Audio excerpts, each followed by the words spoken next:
నమస్తే మేడం, మీ పేరండి? నా పేరు కాటిగడ్డ ప్రసన్న, తెలంగాణ తెలుగుదేశం ఉపాధ్యక్షురాలిని, మాజీ శాసనసభ్యురాలిని. సో ఈరోజు మీ నాయకుడు పుట్టినరోజు కదా, 75వ పుట్టినరోజు. నారా చంద్రబాబు నాయుడు గారికి మీరు ఏం చెప్పాలనుకుంటున్నారు? ఆయన కేవలం నాకు నాయకుడే కాదు నాన్న, నాకు ఒక ఆరాధ్య దైవం కూడా. నేను రాజకీయాల్లో రామారావు గారితో ప్రవేశించడానికి కూడా కారణం చంద్రబాబు నాయుడు గారే. నేను విద్యార్థి దశ నుంచి తెలిసిన వ్యక్తి నాకు. ఆయన చెప్పాల్సింది కాదమ్మా, చరిత్రను సృష్టించినటువంటి వ్యక్తి ఆయన. ఈ చరిత్రకి కొత్త అర్థాలను ఇచ్చినటువంటి వ్యక్తి. ఆ రోజు ఎన్టీఆర్ పదవీచ్యుతుడైనప్పుడు ప్రజలంతా ప్రపంచంలాగా ఎలా వచ్చారో, అలాగే చంద్రబాబు నాయుడు గారు జైలుకి వెళ్ళినప్పుడు ప్రజల్లో వచ్చిన చైతన్యాన్ని మనం చూసాం. ప్రపంచం మెచ్చిన నాయకుడు. భారతదేశానికి, ఆంధ్రప్రదేశ్కి, తెలంగాణకి కొత్త విజన్ ఇచ్చిన నాయకుడు. స్వర్ణాంధ్రప్రదేశ్, ప్రజల వద్దకు పాలన, జన్మభూమి, ఇవన్నీ కూడా కాదు. ఒక రకంగా చెప్పండి, ఒక ఐటీ సెక్టార్ని, ఒక అగ్రికల్చర్ సెక్టార్ని, ఒక నీలి రెవల్యూషన్ని ఇన్ని తీసుకొచ్చి ఆర్థిక అభివృద్ధికి, నేను కూడా ఒక ఆర్థిక శాస్త్రంలో నిష్ణాతురాల్ని. నేను ఒకే సబ్జెక్టు మీద రీసెర్చ్ చేశాం కాబట్టి ఆయన ఆర్థిక శాస్త్రంగా తీసుకున్న ఆర్థికపరమైన నిర్ణయాలు భారతదేశానికి మన్మోహన్ సింగ్ తర్వాత, పివి తర్వాత వన్నీ తెచ్చినటువంటి నిర్ణయాలు. ఈ దేశంలో పేదరికాన్ని ఎలా నిర్మూలించాలి, అందుకే ఇప్పుడు వస్తున్న P4 కానివ్వండి, 2047 కానివ్వండి, మనకి ప్రపంచానికి ఆదర్శం కాబోతున్నాయి. నెక్స్ట్ జనరేషన్లో ఒక మైకెవెల్లిని, ఒక కౌటిల్యుని ఎలా చెప్పుకున్నామో, చంద్రబాబు నాయుడు గారిని కూడా ఒక గొప్ప రాజనీతిజ్ఞుడిగా, ఒక స్టేట్స్మెన్గా, ఒక ఫిలాసఫర్గా, ఒక ఎకనమిక్ ఫిలాసఫర్గా, ఒక రిఫార్మర్గా చెప్పుకునే రోజు వచ్చింది. అదే కాదు, ఒక నిగర్వి, నిరాడంబరు. ఎప్పుడు మీకు తెలిసి ఇక్కడ క్యాంటీన్ నిత్యం కార్యకర్తలకి అన్నం పెడుతూ, వాళ్ళ పొట్ట చూస్తూ, వాళ్ళ బాగోగులు చూస్తూ, వాళ్ళ కోసం శ్రమించిన వ్యక్తి. ఇక్కడ ఎవ్వరికి లేని ఒకటి నాకుంది. ఆ రోజు ఎన్టీఆర్తో రంగప్రవేశం చేశా, చంద్రబాబు నాయుడు గారితో కాలు గడిపాను, అలాగే లోకేష్ గారి నాయకత్వంలో పనిచేస్తూ ఉన్నాను.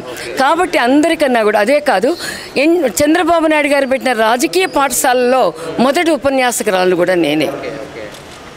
సో ప్రజెంట్ పరిపాలన ఎలా ఉందండి బాబు గారి పరిపాలన? బాబు గారి పరిపాలనకే కదా పేరున్న వ్యక్తి. As a cable administrator, is a visionary leader, is a reformer. కాబట్టి పరిపాలన అన్న పదానికి కొత్తగా అర్థం ఇంకా వేరే ఉండదు అనుకుంటాను. అమరావతి నిర్మాణం శరవేగంతో పోతుంది.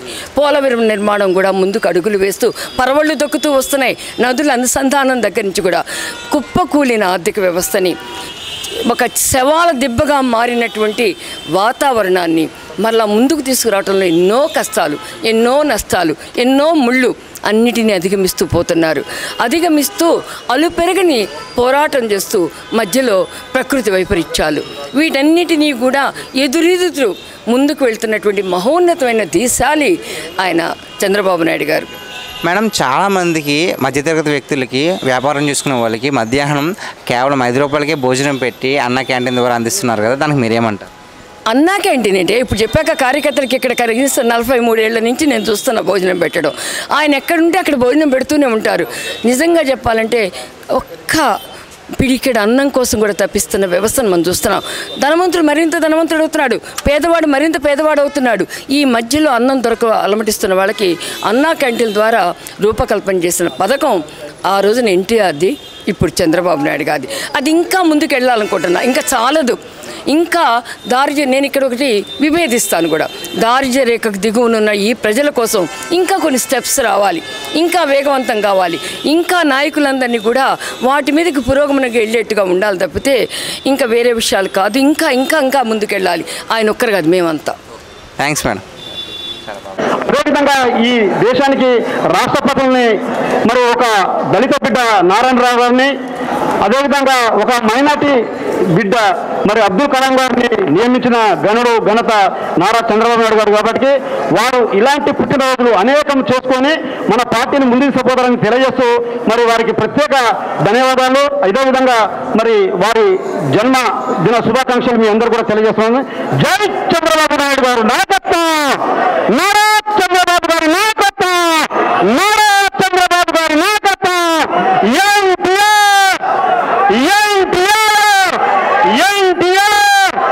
అందరికీ నమస్కారాలు. ప్రసన్న గారిని మాట్లాడవలసిందిగా విజ్ఞప్తి చేస్తున్నాను. మేడం నమస్తే అండి. నమస్తే అండి. ఈరోజు మన ప్రీతమైన నాయకులైన శ్రీ నారా చంద్రబాబు నాయుడు గారి పుట్టినరోజు. సో మీకు ఎలా అనిపిస్తుంది? చాలా చాలా సంతోషం అండి. యాక్చువల్గా 75 years లెగసీ కంటిన్యూ చేయడం అంటే it's not a cake walk. ఆయన ఎన్ని కష్టాలు నష్టాలు ఒడిదుడుకులు ఎన్నో అనుభవించి ఈరోజు ఇంత సెలబ్రేషన్. జనరల్గా ప్రతి పార్టీకి వాళ్ళు ఏం చేశారు అనేది పార్టీలు చెప్పుకోవాల్సి ఉంటుంది. జనరల్గా ఇది మేము ఇచ్చేసామని.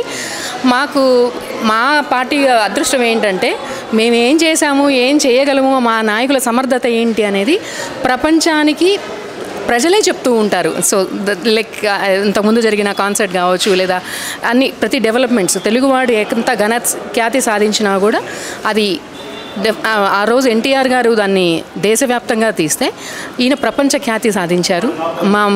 We are very proud of our leadership.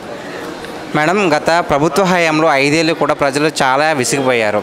Plus ఇంకొకటి ఏంటంటే మన ఆంధ్రప్రదేశ్ రాష్ట్రం మొత్తం కూడా 20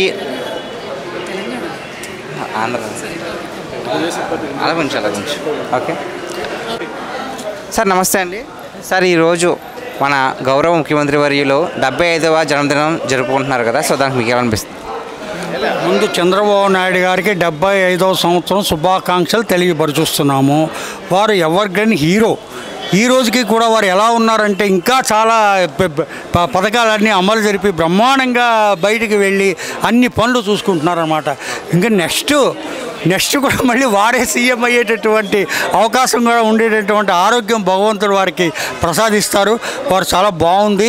వారు నిజంగా ఏంటంటే చాలా అనుభవం అండి. ఇప్పుడు 14 సంవత్సరాలు సీఎంగా పనిచేసి హైదరాబాదు ఒకప్పుడు ఈ తెలుగుదేశం పార్టీ ఆఫీస్ ఎలా ఉండేదో మన అందరికీ తెలిసి ఈ రోడ్ అంతా జూబ్లీహిల్స్ అంతాను.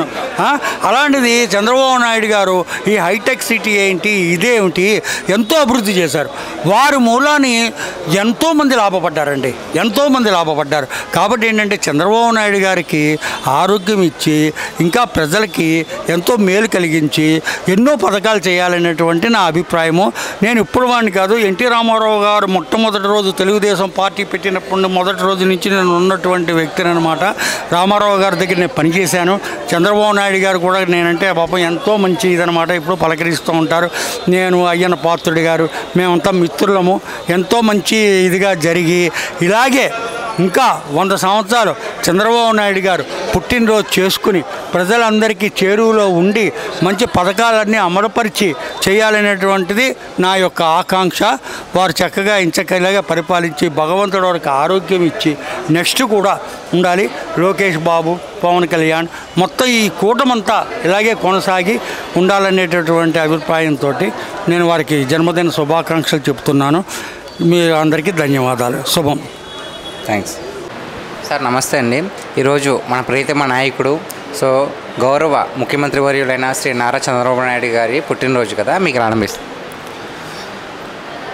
ఆయన యొక్క జీవితంలో సగానికి సగం జీవితము ప్రజాసేవకి అంకితం చేశాడు.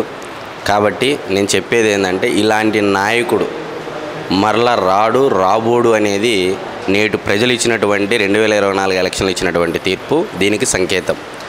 మరి నిజంగా ఇలాంటి విశ్రాంత శ్రామికుడు కానీ అటు కుటుంబ పరంగా కానీ ఇటు ప్రజాసేవలో కానీ అటు అవిభక్త ఆంధ్రప్రదేశ్లోను ఇప్పుడున్నటువంటి నవ్యాంధ్రప్రదేశ్లోను నవనిర్మాణ నగరాలుగా పోలవరం అయినా ఆయనతోనే సాధ్యం, అమరావతి అయినా ఆయనతోనే సాధ్యమని మరొక్కసారి నిరూపించబోతున్న చంద్రబాబు నాయుడు గారికి 75వ జన్మదిన శుభాకాంక్షలు తెలియజేసుకున్నాం. గత 5 ఏళ్ల ప్రభుత్వంలో ప్రజలు బాగా విసిగిపోయారండి. సో ఆ ఒక్క దెబ్బతో 20 ఏళ్ళ వెనక్కి అభివృద్ధికి వెళ్ళిపోయారు. నారా చంద్రబాబు నాయుడు గారు వచ్చిన కూటమి ప్రభుత్వం వచ్చిన 10 నెలల్లోనే మన రాష్ట్రం గ్రోత్ రేట్లో 2nd ప్లేస్లో ఉంది. దానికి మీరేమంటారు? ఖచ్చితంగా అండి. ఆంధ్రప్రదేశ్ జిఎస్డిపి జగన్మోహన్ రెడ్డి గారు దిగిపోయే టయానికి 6.8% ఉంది. మరి నేడు 10 నెలల కాలానికి కానీ జిఎస్డిపి 2.02% పెరిగి 8.21%గా తెచ్చినటువంటి ఘనత నారా చంద్రబాబు నాయుడు గారి. మరి గత 5 ఏళ్ల తాలూకు ఆర్థిక విధ్వంసం ఏ విధంగా ఉంది అనేది రాష్ట్ర ప్రజలందరికీ తెలుసు. అతి ముఖ్యంగా మన రాష్ట్రం కంటే పక్క రాష్ట్రాలు ఉన్న వాళ్ళకి బాగా తెలుసు అనేది అయితే నేను చెప్తా ఉన్నాను. ఫైనల్గా చంద్రబాబు నాయుడు గారికి మీరు ఏం చెప్పాలనుకుంటున్నారు? సార్, నేను చెప్పేది ఒకటే, మీరు అన్ని విధాలుగా ఆంధ్రప్రదేశ్ను అభివృద్ధి చేస్తూ ఉన్నారు. తెలుగుదేశం పార్టీ కార్యకర్తలను కూడా ఒక కంట చూడాలని, మీకు 2 కళ్ళు ఒక కండు అంటే మామూలుగా 2 కళ్ళు ఉంటాయి. ఒకటి ఆంధ్రప్రదేశ్ అయితే 2 తెలుగుదేశం పార్టీ కార్యకర్తలను వాళ్ళ యొక్క కష్టాలను గుర్తించాలని కోరుకుంటూ వారి యోగక్షేమాలకు కూడా వారికి ఏ విధంగా సహాయపడితే మనకు ఉపయోగపడుతుందని కూడా ఆలోచన చేయాలని చెప్పేసి నేను కోరుకుంటున్నాను. థ్యాంక్స్ అన్న. నమస్తే అన్న. ఈరోజు గౌరవ ముఖ్యమంత్రి వర్యులైన శ్రీ నారా చంద్రబాబు నాయుడు గారి జన్మదినం కదా, సో 75వ జన్మదినం. సో మీకు ఎలా అనిపిస్తుంది? ఈరోజు మన ప్రీతమ నాయకులు జాతీయ తెలుగుదేశం పార్టీ అధ్యక్షులు అలాగే స్వర్ణాంధ్రప్రదేశ్ రాష్ట్ర ముఖ్యమంత్రి వర్యులు నారా చంద్రబాబు నాయుడు గారి 75వ పుట్టినరోజు సందర్భంగా నా హృదయపూర్వక జన్మదిన శుభాకాంక్షలు సీఎం గారికి. ఆయన ఇలాంటి పుట్టినరోజులు మరెన్నో జరుపుకోవాలని, ఇంకో 20 సంవత్సరాలు ఆయన ఆంధ్రప్రదేశ్ ముఖ్యమంత్రిగా కొనసాగాలని కోరుకుంటున్నాను. ఈరోజు చంద్రబాబు నాయుడు గారు దాదాపు ఆయన 40 సంవత్సరాల ఆయన రాజకీయ జీవితంలో అధికారంలో ఉన్నాడు, అపోజిషన్లో ఉన్నాడు. కానీ మొన్న 5 సంవత్సరాల జగన్మోహన్ రెడ్డి పాలనలో రాష్ట్రం 20 సంవత్సరాలు వెనకబోయింది. ఏంది మా పరిస్థితి అన్న ఈ ఆంధ్రప్రదేశ్లకి ప్రజలకి భరోసా ఇస్తూ నిన్న చంద్రబాబు నాయుడు గారు, పవన్ కళ్యాణ్ గారు అలాగే నరేంద్ర మోడీ గారి నాయకత్వంలో 164 స్థానాలతో ఈరోజు అక్కడ ఆంధ్రప్రదేశ్లో గవర్నమెంటు స్థాపించుకొని 10 నెలల నుంచి చెప్పిన ప్రతి ఒక్క హామీ నెరవేర్చుకుంటూ, అలాగే ఒకవైపు సంక్షేమాలు ఇచ్చుకుంటూ, అలాగే ఒకవైపు అభివృద్ధి చేసుకుంటూ ముందుకు సాగుతున్నారు. అలాగే రాబోయే రోజుల్లో తెలంగాణలో కూడా ఎన్డీఏ కూటమి అధికారంలోకి వస్తే అక్కడ ఆంధ్రప్రదేశ్లో ఇలాగే తెలంగాణ 2 తెలుగు రాష్ట్రాల్లో ఎన్డీఏ కూటమి అధికారంలో ఉంటే తెలంగాణ ఆంధ్ర 2 డెవలప్ అయ్యిద్దని నేను కోరుకుంటూ సెలవు తీసుకుంటున్నాను. నమస్తే మేడం. ఈరోజు నారా చంద్రబాబు నాయుడు గారి బర్త్డే కదా, సో మీకు ఎలా అనిపిస్తుంది? చాలా సంతోషంగా ఉందండి. ఆయనకి ఈరోజుతో 75 సంవత్సరాలు నిండాయి. చంద్రబాబు గారి పుట్టినరోజు సందర్భంగా అతనికి wish you many happy returns of the day sir. Happy birthday, జన్మదిన శుభాకాంక్షలు. ఈరోజు ప్రస్తుతం సారు విదేశాల్లో ఉన్నారు. సో ఆంధ్ర తెలంగాణలో అతని యొక్క కార్యకర్తలు అనేక సేవా కార్యక్రమాలు నిర్వహిస్తున్నారు. ఇప్పుడు మేము ఎన్టీఆర్ ట్రస్ట్ భవన్ దగ్గర ఉన్నాము. ఇప్పుడే సుహాసిని గారు వచ్చి వెళ్ళారు. నెక్స్ట్ బసవతారకం దగ్గర ప్రోగ్రామ్స్ ఉన్నాయి, మణికొండలో నిర్వహిస్తున్నారు. హైదరాబాద్ మొత్తం తెలంగాణలో, ఆంధ్రాలో అన్ని ప్రాంతాలలో ఈరోజు అతని జన్మదిన సందర్భంగా వేడుకలు నిర్వహిస్తున్నారు. Once again I wish you happy birthday sir. Thank you. So మరి చంద్రబాబు నాయుడు గారు సో ఈ హైదరాబాద్ పుట్టడానికి కారణం కూడా, హైటెక్ సిటీ పుట్టడానికి కారణం కూడా చంద్రబాబు నాయుడు గారే. సో ప్రజెంట్ పరిపాలన ఎలా ఉంది?